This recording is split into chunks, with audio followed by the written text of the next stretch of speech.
MP হত্যায় কসাই জিহাদকে নিয়ে ভাঙড়ের খাল থেকে একটি ব্যাগ উদ্ধার, মরদেহের খণ্ডিত অংশ কিনা দেখতে পাঠানো হয়েছে ফরেন্সিকে।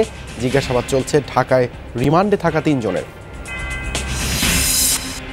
রোহিঙ্গাদের জন্য আন্তর্জাতিক অর্থ সহায়তা কমছে, ন্যূনতম সেবা নিশ্চিতে সংস্থাগুলোর হিমশিম অবস্থা, ভরণ পোষণে বরাদ্দ না মিললে বিপর্যয়ের শঙ্কা। পার মিলের দাম পড়ে সেক্ষেত্রে বাংলাদেশি টাকায় 12 টাকা মাত্র। তো 12 টাকা দিয়ে তো একটা ডিমও পাওয়া যায় না, তো 12 টাকা দিয়ে একটা মিল কিভাবে হয়? বিমানবন্দর থেকে কমলাপুর পর্যন্ত দেশের প্রথম পাতাল মেট্রো রেলের কর্মযজ্ঞ চলছে। কাজ হবে 12 ধাপে, ভূমি অধিগ্রহণ নিয়ে জটিলতা। পুলিশ বলতেছে ওদের এখানে প্যারেড গ্রাউন্ড আছে, ওদের জায়গা সংকুচিত হয়ে গেছে। সর্বশেষ সিদ্ধান্ত প্রাইম মিনিস্টারই দিবেন যদি তারা একমত না হয়, আর একমত হলে তো এটা দূরে যাওয়ার কোনো কারণ নেই। জাতীয় কবির জন্মবার্ষিকীতে সর্বস্তরের মানুষের শ্রদ্ধা, সাম্প্রদায়িক বিষ বৃক্ষ উৎপাটনের অঙ্গীকার ওবায়দুল কাদেরের। নজরুল পাথেয় হয়ে থাকবে বললেন রিজভী। কথা বলার স্বাধীনতা সবকিছু আমরা নিশ্চিত করতে পারবো, আর এই ক্ষেত্রে এক প্রবল প্রেরণা হিসাবে নজরুল কাজ করবে। সাম্প্রদায়িকতার বিষ বৃক্ষকে সমূলে উৎপাদিত করে অসাম্প্রদায়িক বাংলাদেশ গড়ব।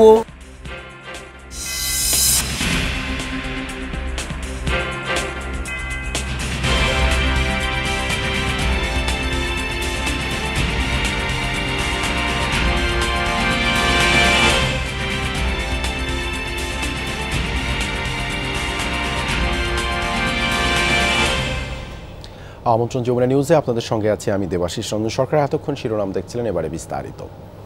ঝিনাইদহের এমপি আনোয়ারুল আজিম আনার হত্যায় জড়িত এবং হেফাজতে থাকা জিহাদকে নিয়েই তল্লাশি অভিযান চালাচ্ছে পশ্চিমবঙ্গ সিআইডি। শুক্রবার রাতে তার দেয়া তথ্য অনুসারে ভাঙড়ের কৃষ্ণমাটি এলাকার বাগজোলা খাল থেকে পচা দুর্গন্ধযুক্ত একটি ব্যাগ উদ্ধার করেছে সিআইডি। তবে ভেতরে মরদেহের খণ্ডিত অংশ রয়েছে কিনা তা নিশ্চিত হওয়া যায়নি, সেটি পরীক্ষা করে দেখছেন ফরেনসিক বিশেষজ্ঞরা। আজও ওই এলাকাগুলোয় অভিযান চালানো হবে জানিয়েছেন কলকাতা সিআইডির কর্মকর্তারা। শুক্রবার বারাসাত মুখ্য আদালতে হাজির করা হয় আসামি জিহাদকে। তার বিরুদ্ধে খুন, অপহরণ, তথ্য নষ্ট করা, ভুল তথ্য দেয়া এবং ষড়যন্ত্রের অভিযোগ আনা হয়। আদালত সেসব আমলে নিয়ে জিহাদ হাওলাদারকে 12 দিনের সিআইডি হেফাজতে দেন।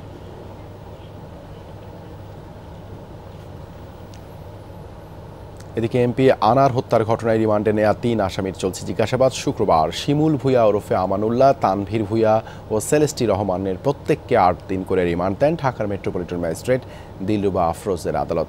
শুক্রবার বিকেলে ডিবি 3 আসামিকে আদালতে হাজির করে জিজ্ঞাসাবাদের জন্য 10 দিনের রিমান্ড চায়। রাষ্ট্রপক্ষ রিমান্ডের পক্ষে যুক্তি তুলে ধরলেও আসামিদের পক্ষে কোনো আইনজীবী ছিল না। শুনানি শেষে 8 দিন রিমান্ড মঞ্জুর করেন আদালত। আলোচিত হত্যাকাণ্ডে আসামিদের সম্পৃক্ততা, ষড়যন্ত্র, হত্যাকাণ্ড সম্পাদনের বিষয়ে করা হচ্ছে জিজ্ঞাসাবাদ। নিখোঁজের পর গত 22 মে শেরেবাংলা নগর থানায় অপহরণ মামলা করেন এমপি আনোয়ারুল আজিম আনারের মেয়ে মুমতারিন ফেরদৌস ডরিন। ওই দিনই মোহাম্মদপুর ও সাভার থেকে 3 জনকে গ্রেপ্তার করে পুলিশ। রাষ্ট্রপক্ষের আইনজীবী জানান, এই অপহরণ মামলা পরে হত্যা মামলায় রূপান্তর হবে। হাইকোর্টের নির্দেশ মোতাবেক জিজ্ঞাসাবাদের জন্য আদেশ দিয়েছেন। হত্যার সবকিছু যখন উন্মোচন হবে তখনই হত্যা মামলায় রূপান্তরিত হবে। না, এখন অপহরণ মামলাই আছে। কমছে রোহিঙ্গাদের জন্য আন্তর্জাতিক অর্থ সহায়তা, তাই বিপুল জনগোষ্ঠীর ন্যূনতম সেবা নিশ্চিতে হিমশিম খাচ্ছে সংস্থাগুলো। পর্যাপ্ত সাহায্য না পাওয়ায় ক্যাম্পে থাকা রোহিঙ্গারাও হতাশ। ভরণ পোষণে এখনই চাহিদা অনুযায়ী অর্থ সহায়তা না মিললে বিপর্যয় দেখা দেওয়ার আশঙ্কা সংশ্লিষ্টদের। বিস্তারিত জানাচ্ছেন আহমেদ রেজা, ছবি তুলেছেন লুৎফর রহমান। কুতুপালং এলাকার 4 নম্বর রোহিঙ্গা ক্যাম্প জাতিসংঘের বিশ্ব খাদ্য কর্মসূচির মাধ্যমে পরিচালিত হচ্ছে ই-ভাউচার শপ। এখান থেকে নেওয়া যায় রোহিঙ্গাদের জন্য মাসে বরাদ্দকৃত রেশন। ই-ভাউচার শপে পরিবারের জন্য বরাদ্দ রেশন নিতে এসেছেন ক্যাম্পের বাসিন্দা সর্দার আলী। নিয়ম অনুযায়ী প্রতি রোহিঙ্গার জন্য মাসে বরাদ্দ $10, বাংলাদেশি মুদ্রায় 1100 টাকার মতো। পার মিলের দাম পড়ে সেক্ষেত্রে বাংলাদেশি টাকায় 12 টাকা মাত্র।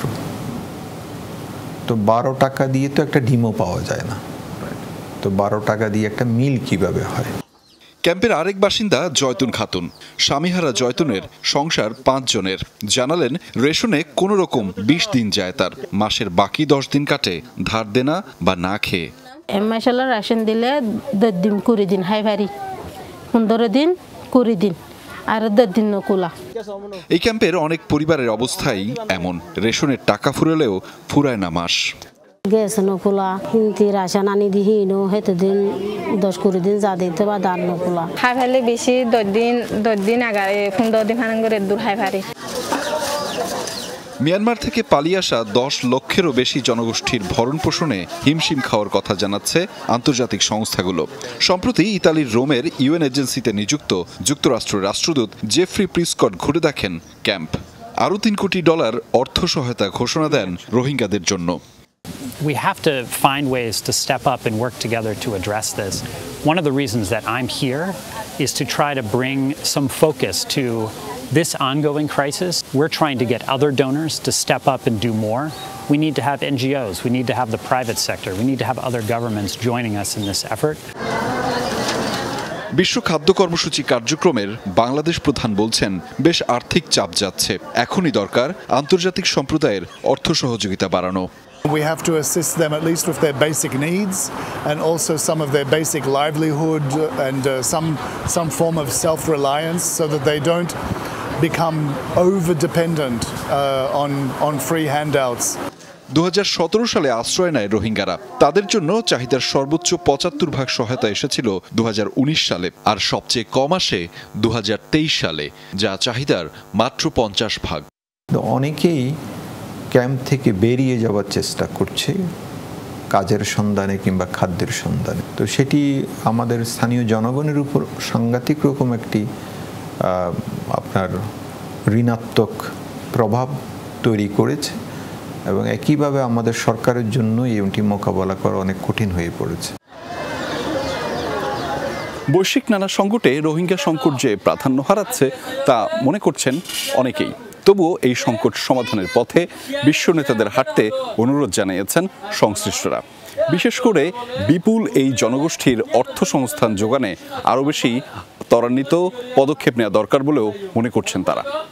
আহমেদ রেজা, যমুনা নিউজ, উখিয়া, কক্সবাজার। আমাদের ঢাকায় মাটির নিচে চলবে মেট্রো রেল। স্বপ্নজয়ের এই যাত্রায় দিনরাত চলছে কর্মযজ্ঞ। চলতি বছরের শেষ নাগাদ নদ্দা এলাকায় শুরু হবে প্রথম ভূগর্ভস্থ মেট্রো স্টেশন নির্মাণের কাজ। প্রকল্পের কাজ জোরে সোরে চললেও ভূমি অধিগ্রহণ নিয়ে তৈরি হয়েছে কিছু জটিলতা। বিস্তারিত জানাচ্ছেন সহকর্মী ফয়সাল মাহমুদ।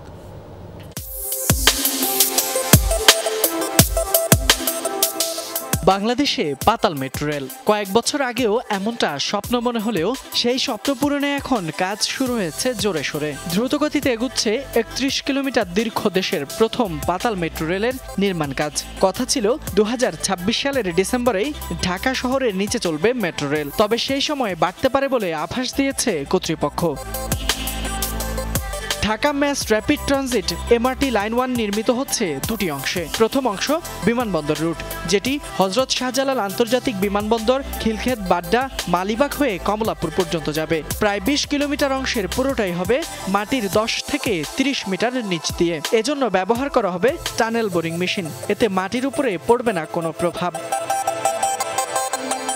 দ্বিতীয় অংশ পূর্বাচল রুট, যেটি উড়ালপথে নতুন বাজার নদ্দা হয়ে পূর্বাচল এক্সপ্রেসওয়ের বুক চিরে সরাসরি যাবে পিতলগঞ্জের ডিপো পর্যন্ত।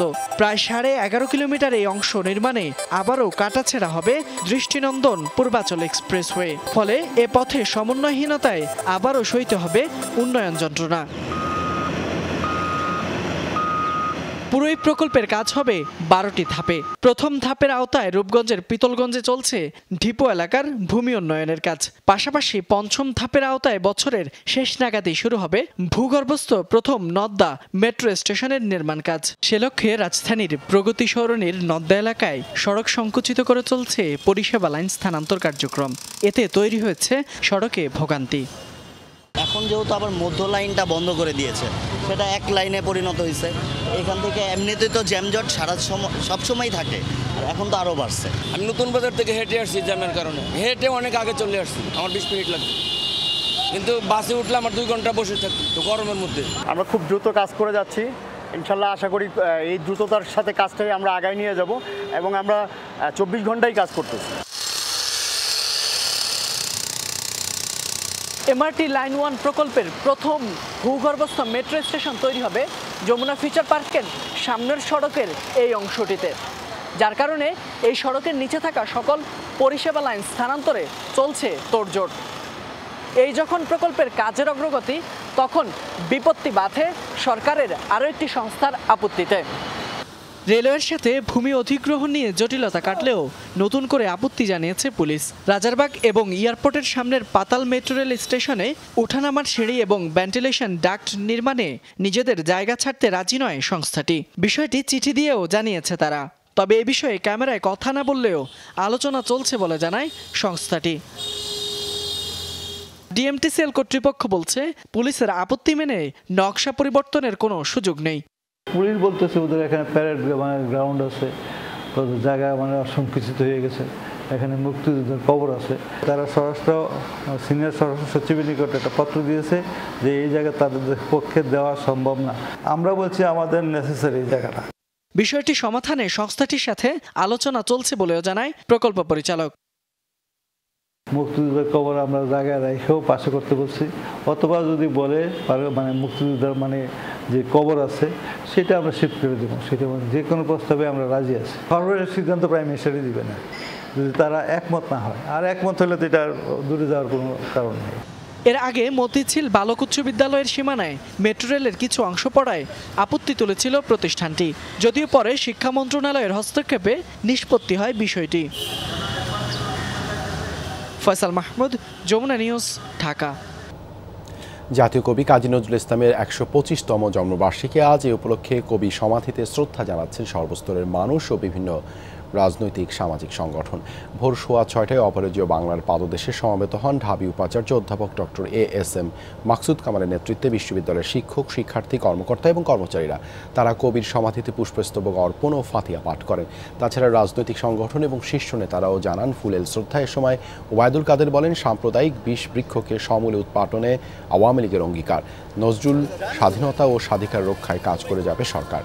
বিএনপির সিনিয়র যুগ্ম মহাসচিব বলেন, নজরুল খুব প্রাসঙ্গিক, গণতন্ত্র ও বাক স্বাধীনতা রক্ষায় নজরুল পাথেয় হয়ে থাকবে। নজরুল একজন প্রাসঙ্গিক ব্যক্তি, সর্বকালের সব সময়ে তিনি একজন প্রাসঙ্গিক ব্যক্তি।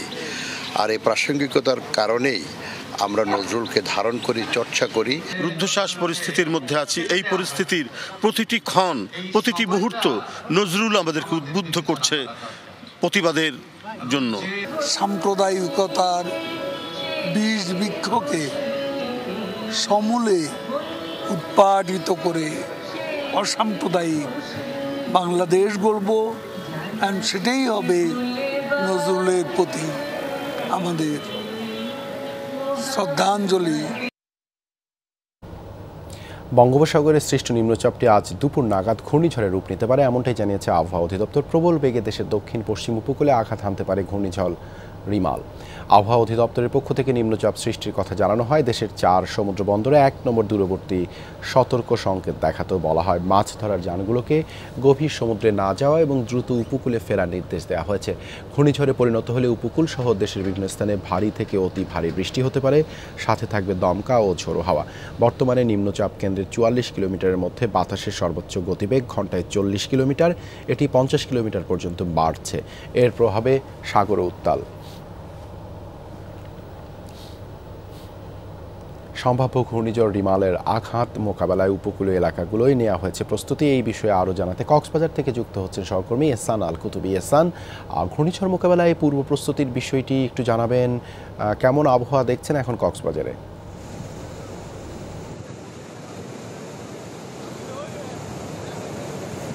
দেবাশিস, গভীর নিম্নচাপের কারণে কক্সবাজারের আবহাওয়ার কথা যদি বলি, আমার পেছনে যদি একটু দেখায়, আপনি দেখতে পাচ্ছেন এখানে কক্সবাজার সমুদ্র সৈকত থেকেই আমরা যেটা দেখতে পাচ্ছি।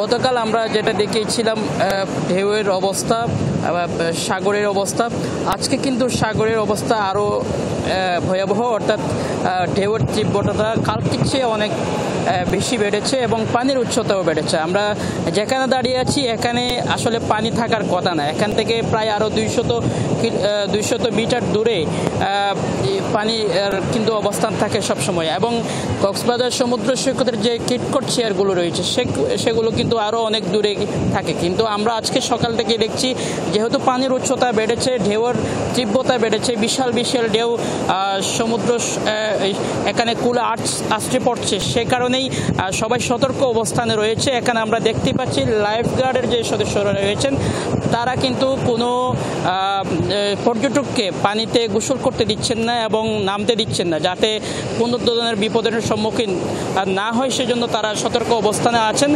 এবং পাশাপাশি জেলা প্রশাসনের কথা যদি বলি, তারা যে প্রস্তুতি নিয়েছে প্রাথমিকভাবে তারা প্রস্তুত আছে যদি কোনো এটি আরও বড় হয়, অর্থাৎ ভয়াবহ অবস্থায় রূপ নেই, তখন তারা যা যা করা দরকার সে ব্যাপারে পুরোপুরি প্রস্তুত রয়েছে। ধন্যবাদ এহসান যুক্ত হবার জন্য। পুঁজির সংকটে এসএমই খাত যদিও আগের চেয়ে ব্যাংক ও আর্থিক প্রতিষ্ঠান থেকে তহবিল যোগান কিছুটা সহজ হয়েছে, তারপরও অভিযোগ রয়েছে প্রয়োজন অনুসারে সবসময় আর্থিক প্রতিষ্ঠানকে পাশে পাওয়া যাচ্ছে না। উদ্যোক্তারা বলছেন এসএমই খাত সমৃদ্ধ হলে বাড়বে কাজের সুযোগ, তৃণমূলের অর্থনীতিতে আসবে গতি। পাটজাত পণ্য থেকে শুরু করে চামড়াজাত পণ্য, পোশাক থেকে প্রসাধনী, ঘর গৃহস্থালির সব ধরনের পণ্য নিয়ে হাজির দেশের ক্ষুদ্র ও মাঝারি খাতের উদ্যোক্তারা। 350 উদ্যোক্তা ক্রেতার সামনে তুলে ধরছেন তাদের উদ্ভাবিত পণ্য। বঙ্গবন্ধু সম্মেলন কেন্দ্রের এসএমই ফেয়ারে এক ছাদের নিচে সব পণ্য পেয়ে খুশি ক্রেতারা। একই ছাদের নিচে অনেকগুলো দোকান আছে, দেখে শুনে তো পছন্দ করে, বাচ্চারাও পছন্দ করে। হাতের কাজের পণ্য তো আসলে কোনো তুলনা হয় না, কারণ হাতের কাজের পণ্যের একটা আলাদা ঐতিহ্যই আছে। যেমন আমরা যখন বিভিন্ন ধরনের অনুষ্ঠানে যাই, বড় বড় অনুষ্ঠানে এগুলো কিন্তু আমরা এই শাড়িগুলোই পরি। এসএমই ফেয়ারের মাধ্যমে ক্রেতার কাছে নিজেদের উদ্ভাবিত নিত্য নতুন পণ্য তুলে ধরছেন উদ্যোক্তারা। এগুলো গ্রামের মহিলারা তৈরি করে এবং তাদের শ্রমে ঘামে এই প্রোডাক্টগুলো তৈরি হয়, যার কারণে জিনিসটা দাঁড়ায় এই যে তাদের শ্রমের মূল্যটা এর সাথে জড়িয়ে থাকে। প্রতি বছর অপেক্ষা করি এসএমই মেলার জন্য। আমরা সারা বছর প্রোডাক্টটা তৈরি করি এসএমই মেলা এবং বাণিজ্য মেলা, তবে আমাদের বেশি প্রত্যাশা থাকে এই এসএমই মেলাতে, কারণ এই এসএমই মেলায় যে ক্রেতাগুলো আসে, যে সম্মানীয় ক্রেতাগুলো আসেন, তারা প্রত্যেকেই বছরে অপেক্ষা করে এসএমই মেলাটা কখন হবে। যারা ম্যানুফ্যাকচারার তারা আগে যেরকম আপনার খুব কম আপনার নিম্নমানেই করতো, এখন কিন্তু সেই নিম্নমানেই করতেছে না, কারণ ভালো মানের করতেছে, কিন্তু রিজনেবল প্রাইসে তারা দিতে পারতেছে, আমরা দিতে পারতেছি। ক্ষুদ্র উদ্যোক্তাদের পণ্যের চাহিদা দিন দিন বাড়ছে, কিন্তু পুঁজির সংকটে ব্যবসার প্রসার ঘটছে না এমন অভিমত অধিকাংশ উদ্যোক্তার। ব্যাংক ঋণ সহজীকরণের দাবি তাদের। ফ্লেক্সিবল রাখে যে ঠিক আছে একটা 6 মাসের সময় দেই একটা স্টার্ট আপকে, তাকে সময় দেই যে একটা 6 মাসের পরে অল্প সময় দেই, অল্প টাকাই দেই, দেখি সে রিটার্ন করে কিনা। এর মধ্যে কিন্তু সেও কিন্তু আপনার দাঁড়িয়ে যাবে, তার মধ্যেও কিন্তু একটা স্ট্রংনেস চলে আসবে। লোকাল এলসি সিস্টেম চালু করে দেয়, তাহলে আমাদের লোনের প্রয়োজন হবে না, আমরা প্রোডাক্ট করব, সরকার আমাদের টাকা উঠানোর দায়িত্ব নেবে। এসএমই উদ্যোক্তাদের আর্থিক সহায়তা এবং এ সম্পর্কিত তথ্য সেবা দেওয়ার জন্য মেলায় অংশ নিয়েছে 30টি বাণিজ্যিক ব্যাংক। এখানে আসলে অনেক কিছু শেখা যায়, বোঝা যায় এবং অনেক নলেজ গ্যাদার হয়।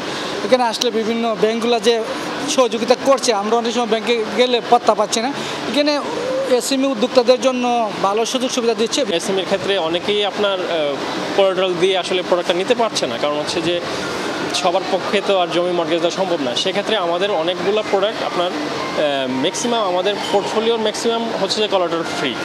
ক্ষুদ্র ও মাঝারি উদ্যোক্তাদের জন্য স্বল্প সুদে ঋণ বিতরণের উদ্যোগের কথা জানান এসএমই ফাউন্ডেশনের ব্যবস্থাপনা পরিচালক। 300 কোটি টাকা কোভিড ফান্ড হিসেবে দিয়েছিল, সেটাকে আমরা কোভিড পরবর্তী সময়ে রিভলভিং ফান্ড হিসেবে আমরা সেটা চালু করেছি এবং অল্প সুদে এখন এটা আমরা দিতে যাচ্ছি মাত্র 6% সুদ হারে, এটা আমরা উদ্যোক্তাদের মাঝে বিতরণ করতে যাচ্ছি। মেলায় অংশ নেওয়া উদ্যোক্তাদের 60% বেশি নারী। দেশের মোট শিল্প প্রতিষ্ঠানের শতকরা 99% অতি ক্ষুদ্র এবং মাঝারি খাতে। অর্থনীতিতে এসএমই খাতের অবদান শতকরা 25%। জাতীয় শিল্পনীতি এবং এসএমই নীতিমালার যথাযথ বাস্তবায়নের মাধ্যমে এই অবদান 32% উন্নীত করার পরিকল্পনা করছে সরকার। লক্ষ্য অর্জনে এ ধরনের এসএমই ফেয়ার গুরুত্বপূর্ণ ভূমিকা পালন করতে পারে বলে মনে করেন শিল্প সংশ্লিষ্টরা। মাসুদুজ্জামান রবিন, যমুনা নিউজ, ঢাকা।